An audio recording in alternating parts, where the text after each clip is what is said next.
જય દ્વારકાધીશ મારા તમામ મિત્રોને।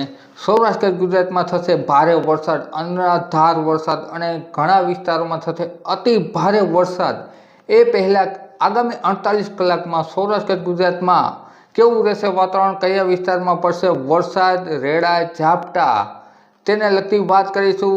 નમસ્કાર મિત્રો, સ્વાગત છે તમારું। હું છું રાજ અને વાત કરીશું આજ સૌથી પહેલાં પરિબળોની વાત કરીએ તો હાલ અરબ સાગરમાં એક સિસ્ટમ છે જે ધીમે ધીમે નબળી પડી રહી છે। આ સાથે સાથે સૌરાષ્ટ્ર ગુજરાતના વાતાવરણમાં અસ્થિરતા જોવા મળી રહી છે, અસ્તવ્યસ્ત પવનો છે।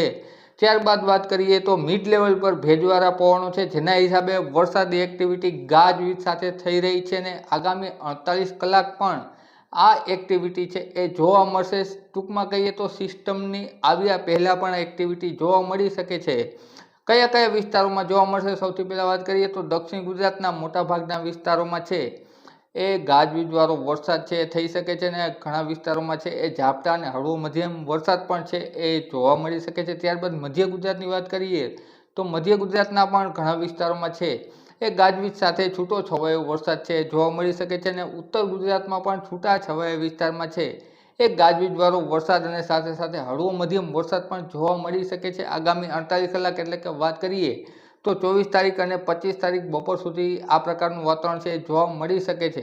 ત્યારબાદ વાત કરીએ સૌરાષ્ટ્ર અને કચ્છની તો સૌરાષ્ટ્રમાં પણ છૂટા છવાયા વિસ્તારમાં વરસાદી એક્ટિવિટી જોવા મળશે, જેમ પાછલા 2 થી 3 દિવસથી જોવા મળી રહી છે ગાજવીજ સાથે વરસાદ, તે રીતના પણ જોવા મળશે। પરંતુ ખાસ તો વિસ્તારની વાત કરીએ તો ભાવનગર તેમજ અમરેલી, આ ઉપરાંત ગીર સોમનાથ તેમજ જૂનાગઢ, રાજકોટ, બોટાદ, સુરેન્દ્રનગર, મોરબી અને પૂર્વ કચ્છના વિસ્તારોમાં છે એ વરસાદી એક્ટિવિટી થોડી વધારે પ્રમાણમાં જોવા મળશે, જ્યારે પશ્ચિમ સૌરાષ્ટ્રમાં ખાસ કરીને જામનગર, દ્વારકા વિસ્તાર અને કચ્છનો પશ્ચિમી વિસ્તાર અને દક્ષિણી વિસ્તારમાં છે એ વરસાદી એક્ટિવિટી છે ઓછી જોવા મળશે। ટૂંકમાં કહીએ તો છૂટા છવાયા વિસ્તારમાં સૌરાષ્ટ્ર ગુજરાતમાં આગામી 48 કલાક છે એ વરસાદ છે એ જોવા મળશે ગાજવીજ સાથે। ત્યારબાદ મુખ્ય વાત કરવાની છે આવનારી સિસ્ટમની। સાતમ આઠમના પર્વ ઉપર મોટી અને મજબૂત સિસ્ટમ આવી રહી છે, જેના હિસાબે વિવિધ હવામાન ચાર્ટ, એમ કહીએ કે મોટા ભાગના હવામાન ચાર્ટ છે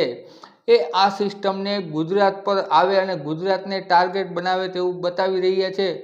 લગભગ બધા હવામાન ચાર્ટ છે એનો ટ્રેક છે સૌરાષ્ટ્ર ગુજરાતને આ સિસ્ટમ સારી રીતે અસર કરતા થાય તેવું હાલના દિવસોમાં છે એ બતાવી રહ્યા છે। હાલ મુજબનો ટ્રેક જોઈએ તો મધ્ય ગુજરાતથી પસાર થઈ અને સુરેન્દ્રનગર સાથે સાથે મોરબી, રાજકોટ, બોટાદ તેમજ જૂનાગઢ, જામનગર, દ્વારકા, પોરબંદર વિસ્તારોમાં અને કચ્છમાં છે એ ભારે વરસાદ છે એ હવામાન ચાર્ટ બતાવી રહ્યા છે। પરંતુ એક વાત અહીં સમજવા જેવી છે કે આ સિસ્ટમ જ્યારે સૌરાષ્ટ્ર ગુજરાત ઉપર આવશે, સૌથી પહેલાં તો ગુજરાત ઉપર આવશે એ સમયે કેટલી મજબૂત હશે, શું લો પ્રેશર હશે કે ડિપ્રેશન હશે અથવા તો ડીપ ડિપ્રેશન હશે અથવા તો સામાન્ય વરસાદી સિસ્ટમ હશે, તેના પર આધાર રહેલો છે।